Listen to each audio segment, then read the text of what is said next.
Hello students, welcome to lecture of design and analysis of algorithm. हम अपने आज के इस लेक्चर में देखेंगे कि हमें design and analysis of algorithm subject पढ़ने की ज़रूरत क्यों पड़ती है और इसकी इंपॉर्टेंस क्या है और रियल लाइफ में इसकी क्या एप्लीकेशंस हैं। तो आइए स्टार्ट करते हैं। सबसे पहले हमारे पास हम देख लेते हैं why we study design and analysis of algorithm. Important subject of computer science, ये एक कंप्यूटर साइंस का इंपॉर्टेंट सब्जेक्ट है। इंपॉर्टेंट सब्जेक्ट इसको किस सेंस में कहा जा रहा है, क्योंकि ये एक कोर सब्जेक्ट भी है। कोर सब्जेक्ट से मुराद ऐसा सब्जेक्ट कि अगर आप कंप्यूटर साइंस के स्टूडेंट हैं तो ये वाला सब्जेक्ट आपके लिए मैंडेटरी होगा, आपको लाजमी पढ़ना पड़ेगा। It is underlying architecture of many business organization, importance regarding to job placements. यहाँ पे इससे क्या मुराद है कि आप अगर बहुत सारी बिजनेस ऑर्गेनाइजेशंस देखें तो उनका जो अंडरलाइंग आर्किटेक्चर है वो हमारे एल्गोरिदम के ऊपर डिपेंड कर रहा है। अब फॉर एग्जाम्पल यहाँ पे जिस तरह कहा गया इंपॉर्टेंस रिगार्डिंग जॉब प्लेसमेंट, अगर आप कभी सर्च करें कोई बड़ी ऑर्गेनाइजेशन, या चलिए हम बात कर लेते हैं, अगर आप कभी किसी यूट्यूब पे या गूगल पे जाके सर्च करें उन लोगों के जॉब इंटरव्यू एक्सपीरियंस जो कि जैसा कि गूगल में जॉब कर रहे हैं या फेसबुक में जॉब कर रहे हैं, तो आपको पता लगेगा उनके एक्सपीरियंस से कि एल्गोरिदम और डेटा स्ट्रक्चर ऐसा सब्जेक्ट है जो कि एक कोर सब्जेक्ट है, यानी जिससे रिलेटेड क्वेश्चंस लाजमी पूछे जाते हैं किसी भी जॉब इंटरव्यू के अंदर, खासतौर पे ऐसा जॉब इंटरव्यू जो कि हमारे कंप्यूटर साइंस से या टेक्निकल फील्ड से रिलेटेड हो। और इसकी इंपॉर्टेंस का अंदाजा इससे भी लगाया जा सकता है कि डेटा स्ट्रक्चर और एल्गोरिदम रिलेटेड जॉब की मार्केट में आज भी बहुत ज्यादा वैल्यू है। कुछ एग्जांपल्स यहाँ पे दी गई, जिस तरह बताया गया गूगल सर्च इंजन। आप सब गूगल सर्च इंजन यूज करते होंगे।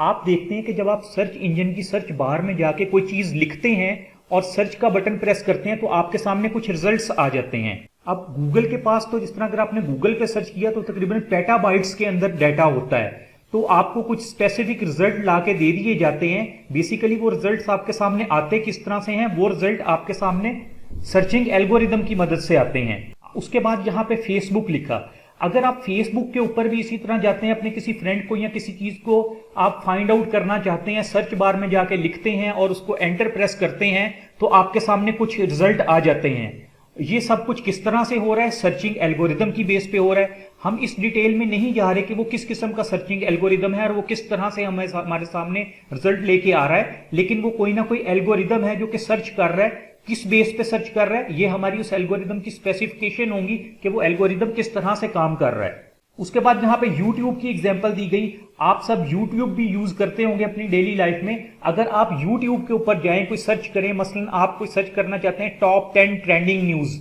या कोई भी list of top 10 books of computer science, इस तरह का आप कोई भी चीज जब सर्च करते हैं तो वो आपके सामने कुछ रिजल्ट्स ले आता है।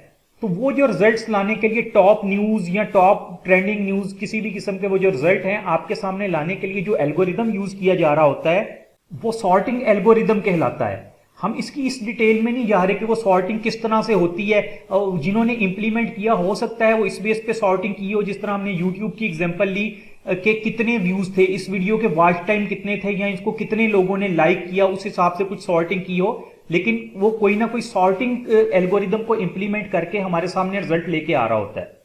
इसी तरह अगर आप गूगल मैप्स की बात करें तो जब आप गूगल पे कोई वे फाइंड आउट करते हैं, यानी पॉइंट ए से पॉइंट बी तक जाने का कोई रास्ता देख रहे होते हैं, तो आप देखते हैं कि आपको शॉर्टेस्ट पाथ भी दिखाया जाता है। तो वो शॉर्टेस्ट पाथ किस तरह से आ रहा होता है, यानी एक पॉइंट से पॉइंट ए से बी तक जाने के तो मल्टीपल पाथ होते हैं, तो वो जो शॉर्टेस्ट पाथ आ रहा होता है उसके पीछे जो एल्गोरिदम यूज हो रहा होता है वो बेसिकली शॉर्टेस्ट पाथ एल्गोरिदम है। अब हम बात करते हैं कुछ important topics of design and analysis of algorithm, यानी वो टॉपिक्स जो कि इस कोर्स में कवर किए जाएंगे, या कुछ ऐसे वो टॉपिक्स जिनको design and analysis of algorithm के कोर टॉपिक्स कंसीडर किया जाता है। इनमें सबसे पहले हमारे पास आ जाती हैं एसिम्प्टोटिक नोटेशंस। एसिम्प्टोटिक नोटेशंस क्या होती हैं, इनकी डिटेल तो जब हम कोर्स को स्टार्ट करेंगे उस वक्त देखेंगे, लेकिन आज ये हमारा इंट्रोडक्शन है। तो इंट्रोडक्शन में एसिम्प्टोटिक नोटेशंस कुछ इस तरह की होती है। इसमें हमें big O, big theta, big omega, little O, little theta, little omega, इन टर्मिनोलॉजीज को बेसिकली पढ़ेंगे कि ये होती क्या है। उसके बाद इसमें टाइम एंड स्पेस कॉम्प्लेक्सिटी आ जाता है। टाइम एंड स्पेस कॉम्प्लेक्सिटी से मुराद के देखें, जब भी हम कोई एल्गोरिदम को एग्जीक्यूट करते हैं तो उसको एग्जीक्यूशन में कुछ टाइम चाहिए होता है। वो जो एग्जीक्यूशन के लिए एल्गोरिदम को टाइम चाहिए होता है उसको हम टाइम कॉम्प्लेक्सिटी कहते हैं। और स्पेस कॉम्प्लेक्सिटी को हम कह सकते हैं कि working storage and algorithm need, यानी हमारा वो जो एल्गोरिदम होगा, जब हम उसको एग्जीक्यूट तो करवाएंगे, कुछ टाइम तो लगेगा ही लगेगा, लेकिन उसके अंदर जो चीजें हमने डिक्लेयर की होंगी वो कुछ स्पेस भी तो ले रही होंगी हमारी मेमोरी में। तो उन स्पेस की फॉर्म के अंदर भी अगर उसको देखा जाए तो उसको हम कहते हैं स्पेस कॉम्प्लेक्सिटी फाइंड आउट करना।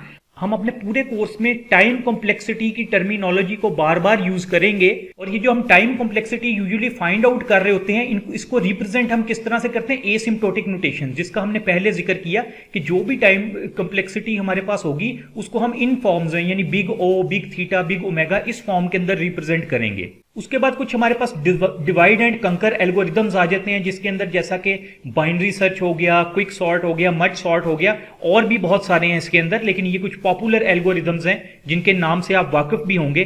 और कुछ सॉर्टिंग एल्गोरिदम जैसा कि सिलेक्शन सॉर्ट हो गया, इंसर्शन सॉर्ट हो गया, बबल सॉर्ट हो गया, यानी इनकी बेसिक वर्किंग क्या है और इनकी टाइम कॉम्प्लेक्सिटी क्या है, और इनकी जो टाइम कॉम्प्लेक्सिटी को है एसिम्प्टोटिक नोटेशन की फॉर्म में किस तरह से रिप्रेजेंट करते हैं, वो भी हम देखेंगे। अब फिर हमारे पास हीप ट्रीज आ जाते हैं, जिसमें मैक्स हीप और मिन हीप है। ग्रीडी मेथड्स कुछ हैं हमारे पास, जिसके अंदर हमारा नैपसैक प्रॉब्लम आ जाता है, हफमैन इनकोडिंग है, जॉब सीक्वेंसिंग है, डिजस्ट्रा एल्गोरिदम है, मिनिमम स्पैनिंग ट्री है। मिनिमम स्पैनिंग ट्री में दो इंपॉर्टेंट जो हम चीजों को कवर करेंगे, या जो आमतौर पर design and analysis of algorithm में कवर करवाई जाती हैं, वो एक प्रिम्स एल्गोरिदम है और second one is Kruskal algorithm.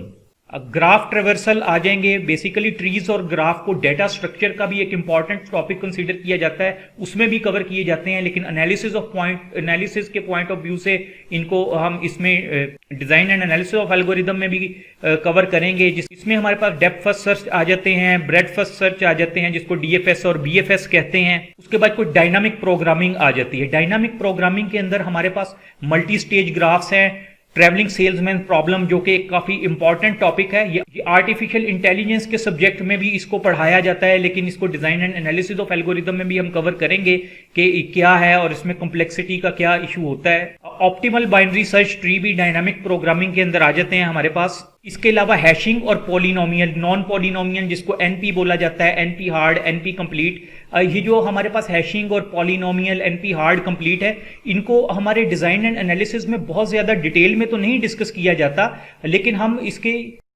Basic definition और बेसिक फंक्शन क्या है, इनको थोड़ी सी इसकी अंडरस्टैंडिंग जरूर डेवलप करेंगे इसकी भी।